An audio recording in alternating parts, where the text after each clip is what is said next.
Hello, dear friends. Alain Cardon, MCC from the International Coach Federation. I'd like to voice a concern about the difference between ethics and rules and regulations and procedures. For instance, I've heard that coaches should not coach individual members of a team or the team leader if that coach is coaching the team as a whole. There is a conflict of interest where individual what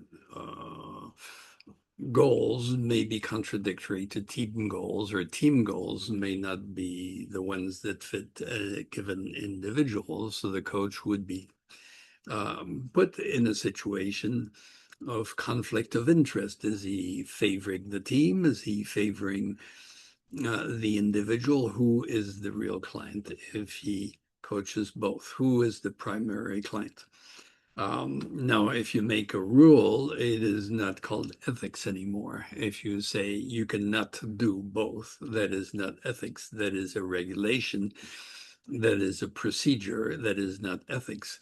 It is being sold as part of the ethics. Now, personally, I think that in some contexts, coaches know their ethics and can manage their ethics. They don't need more rules and regulations and limits coming from some superior power that will tell them how to do their job. The equivalent, for instance, is having the state tell doctors and medicine what they can do and what they can prescribe and not prescribe, with a state decision that goes that is a rule, that's a regulation. It is not an ethical stance. The ethical stance is the doctor's oath of Hippocrates, where he will uh, he or she will do what they feel, sense, intuit is best for the client at all times and do no harm. State rules and regulations go full-fledged against ethics. Ethics is a personal stance, managing confidentiality, managing conflicts of interest to the best of one's ability, with supervision, of course.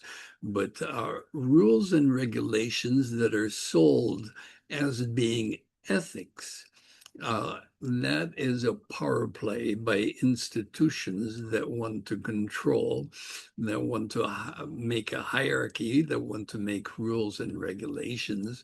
And that is taking power away from the coaches who are old enough, adult enough to decide for themselves with the client in full transparency what is best. Sometimes it's best not to coach both, and sometimes it's absolutely useful to coach both a team and their leader. That is my point of view. Thank you for listening. Take care and hope to hear you again soon. Bye bye.